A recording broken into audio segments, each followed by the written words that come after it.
One of the biggest franchises ever created and an absolute classic on the Sega Genesis and Mega Drive is getting a sequel on Sega's 16-bit console in 2022. My name's Mike, and this is the Retro Gamer Boy Show.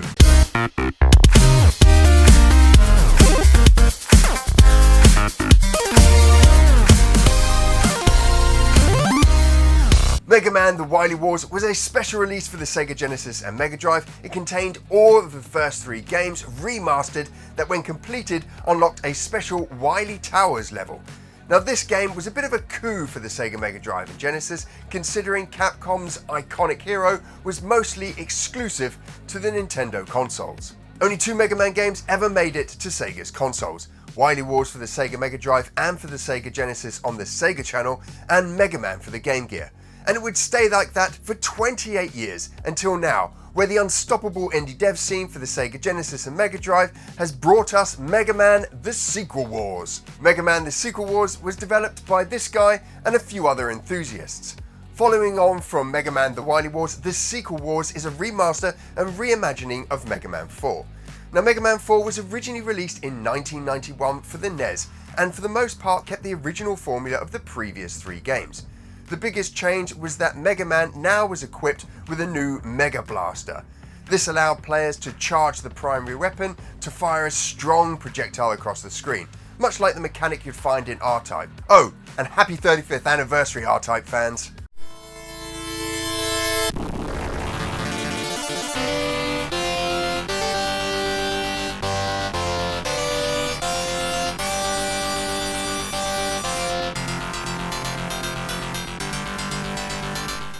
Now, if you've ever played any of the original Mega Man games before, you'll know exactly what to expect from this game. Essentially, in Mega Man, you get to choose which boss and so which level you'll tackle first. Levels are platform-based gameplay, with your character having a run-and-gun mechanic. Beating a boss unlocks their power, allowing you to use this power in other levels. Mega Man: 𝗏𝗃 Wars, as a remaster and reimagining, follows the same formula with some significant additions. To start with, what we're going to be looking at today is the latest demo of the game running on the 𝗦𝗂𝗯𝗏𝗃 emulator, and so we're going to see some missing content and performance issues. The full release is due out this year, and so there's plenty of time to get in some last-minute optimization. The demo has 4 bosses for you to take on, and a brand new EX mode for the Skullman boss. All levels are complete and fully playable. You'll get to play through Toadman, Dustman, Drillman, and Brightman's levels, which have some of the most diverse gameplay mechanics in Mega Man 4. Brightman's level, for example, sees the game play with light. If you kill the floating bulb enemies, all the lights go out, making traversal across the bottomless pits hazardous. However, hit one of the green enemies and they'll shoot up a firework into the sky, lighting up the level. And so you need to make sure you dispatch enemies in the correct order so that you don't face a black screen with no idea where you're jumping into.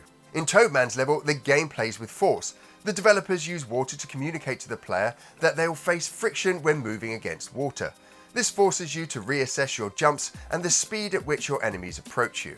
As you make your way through the levels, you have access to a number of power-ups that make your mission easier.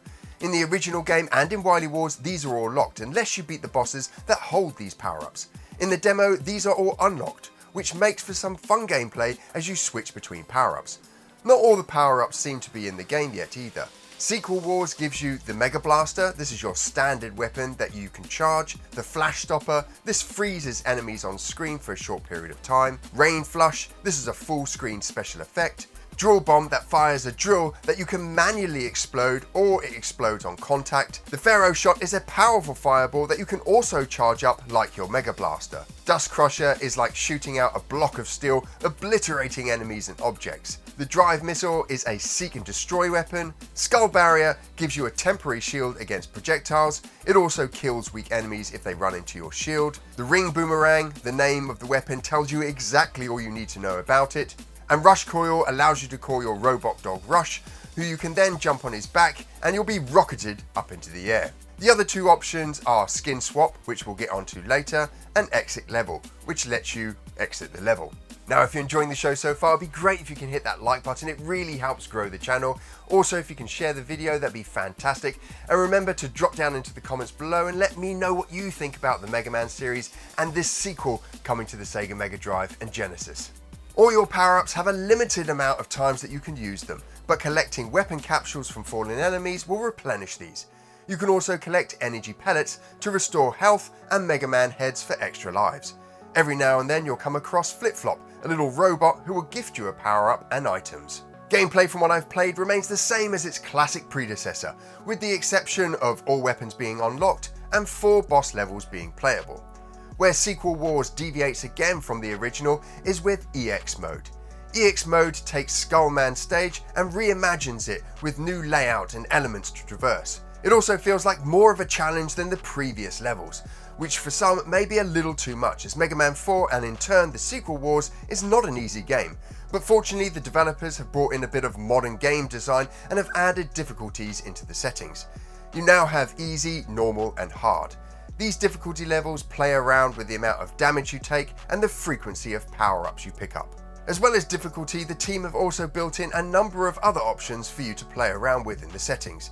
You can change your control scheme, switch between simplified and detailed backgrounds, change the speed at which screens transition, turn on the original VFX, change the amount of screen shake there is, play the original modern soundtracks, and turn on infinite lives. Mega Man The Sequel Wars has one last trick up its sleeve, and that is its multiplayer. The inclusion of a new multiplayer option really brings a new dynamic to the game. You now have twice the firepower, but also twice the risk, as both players share the total number of lives remaining, so choose your couch co-op partner carefully. Co-op is for the most part well implemented. In multiplayer, the player in front is the lead player, so if the trading player falls behind and out of the screen, they'll die and respawn on player 1. The implementation for spawning is well done, and I never felt at any point that it blocks the fun I was having. Sharing lives adds a new dynamic to the gameplay, as does increased firepower. Playing on normal and hard ensures that you still have a decent challenge. In co-op, there are some sacrifices, and the background options have been turned to simplified. Currently in this demo build though, the co-op gameplay can suffer from some pretty bad slowdown. Looking at the game's frames per second in Kiga, it maintains a solid 60 frames, but the game is clearly struggling to run at full speed when there's a lot on the screen. I'm assuming this is going to get fixed in the future, as this is a killer feature for the game. Visually, the game takes the legacy of Wily Wars and builds on it to create some fantastic remastered artwork. Everything has been redrawn and there are now new animated backgrounds. Little details have been added to the VFX and more animated elements throughout the levels and on the enemies. The selection menu has also had a rework, making it easier to access your power-ups and see your vital stats like health and lives. It also accommodates player 2 stats. There are some nice animated full screen visuals like the game over screen, but the intro from the original Mega Man 4 isn't present. Now the sound effects mostly seem to be lifted from Mega Man The Wily Wars, which is not a bad thing because that game had some solid sound design. But the soundtrack has also been masterfully remade. It maintains the genius composition of Fujisan's original vision, but brings it into the 16-bit era. And the Genesis and Mega Drive's Yamaha sound processor is perfect for the job.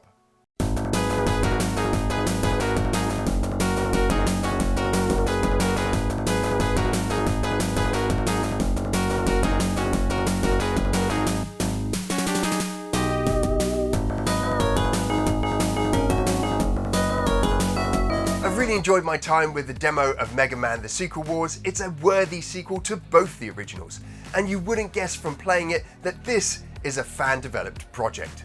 It's unlikely that the game will get a full physical release from the team given who owns the license for this IP, but I'm certain that once it's been released, someone will put together a physical version.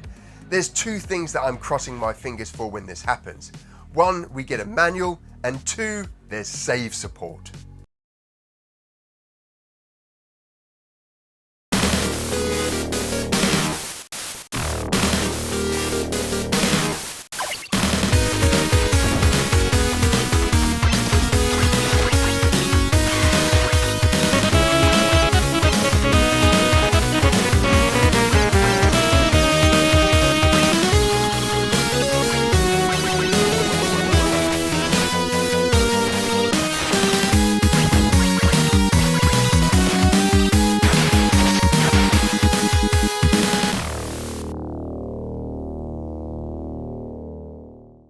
That's it for this week's show. I've really enjoyed playing this demo of Mega Man The Sequel Wars. I just hope it gets a physical release so I can add it to my collection over here.